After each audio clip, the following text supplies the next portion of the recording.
G'day YouTube, Peter here from Von Sentinel Working Canine.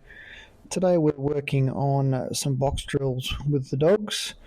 First of all, we have Titan. If you remember, he's a 7-month-old German Shepherd puppy. And I use Puppy in the nicest possible way. Very, very young in the head, very easily distractible. So this is a really nice drill for him to kind of gain a little bit of clarity around his work. So what I've done is I've put a article, which happens to be a big square washer, inside the box, because he tends to try to interact with anything that is put in there. So I put a large square washer.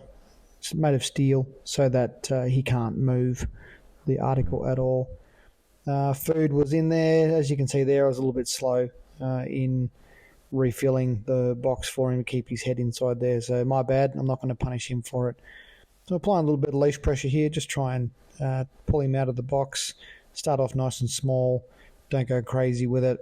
Adds a little bit of negative reinforcement into the program. He turns the pressure off by pulling his head further into the box. So from here, I've pulled him away. What I'm going to do is I'm going to put a little obstacle on top of the box there for him to work his way through.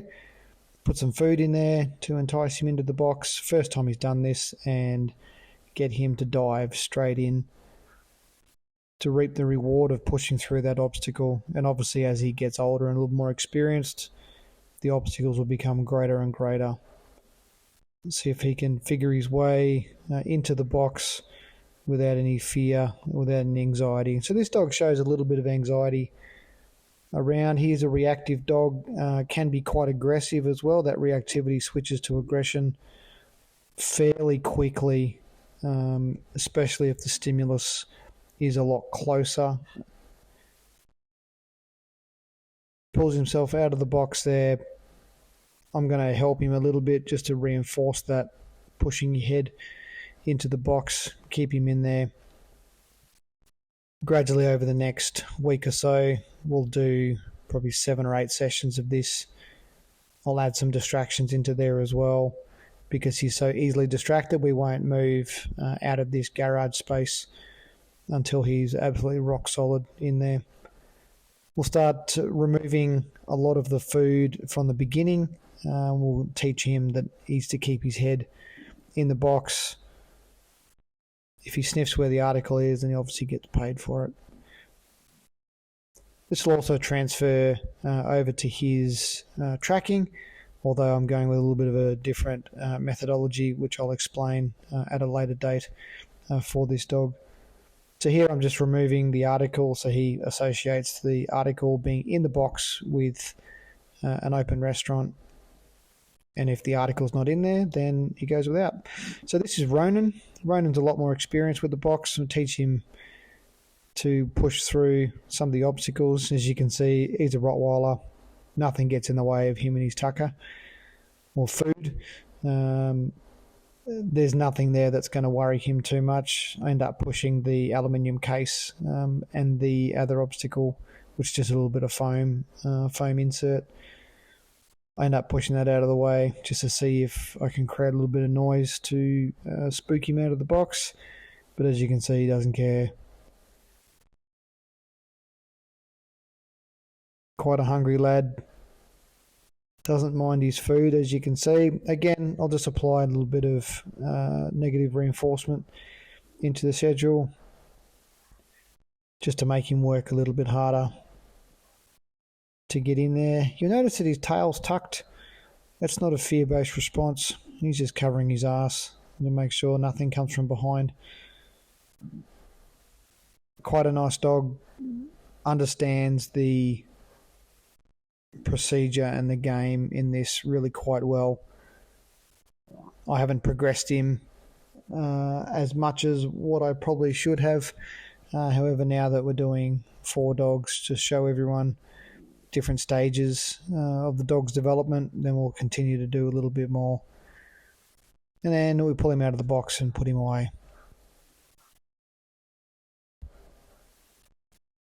All right, so the next dog, this is Storm.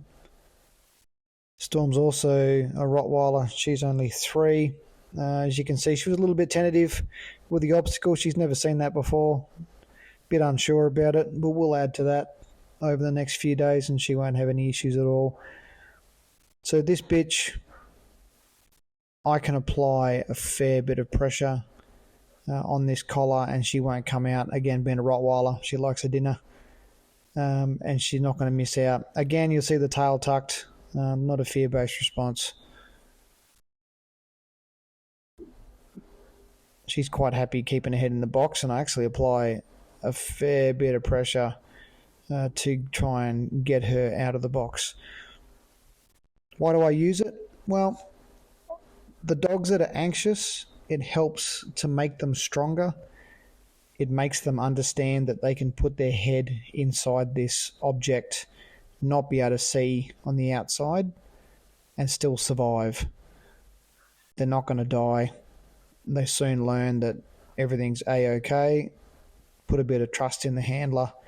I'll look after them. When they do the right thing, they're going to get fed and they'll get paid for it. This is probably Storm's 5th or 6th attempt inside the box. Really don't see any dramas with what she's doing. Putting a lot of pressure on that collar, try and get her out of the box. She clearly is motivated to stay inside there. We'll progress from here to then not having so much food in there at the beginning, and we'll teach her to keep her head in the box, and that way she'll get paid more for staying in there than just having food at the bottom there. It's quite a nice exercise for her. You've got to be careful with this bitch. She will resource guard that food if you try and touch her around the head and neck region or even the chest. She will let you know that she doesn't like that at all, which is why I'm desensitizing her. And you can see that I'm touching her rump around the sides of the flanks just to get her used to it. I have no doubt if I put my hand in there, I'm probably going to cop some scratches out of it, which is fine. I don't intend on taking food away from her. I'm quite happy for her to keep her head in there and keep eating. And there you can see, just waited just a fraction of a second, see if she'd keep her head in the box, and I was a fraction off in my reward. That's all right. We'll do better next time. So this is Rogue. Rogue's only done this a couple of times. No issues with the little barrier getting his head in there. Not as food motivated, this dog. He's quite at home with a Kong or a ball. With his food, he's a very polite dog. He will eat a single piece of kibble at a time out of your hands. There's no snatching and there's no driving into the behaviour, which is not a huge issue. We've got other strategies that we're using with this dog anyway in terms of his tracking and scent detection. This is just an exercise in showing a different kind of dog and a dog that may not be as food motivated. So if anyone is attempting to replicate this exercise, just because they're not overly food motivated doesn't mean they won't do it. It's just going to take a little bit more time, a bit more patience. If you stay consistent, keep working the problem, don't get frustrated with them. Every dog's different. The idea of this exercise is to build the strength of character. Not every dog's going to have it straight away. It's really easy to get frustrated, but like I always say, don't start something unless you're actually willing to finish it. All right, there you go. Until next time, thanks for watching.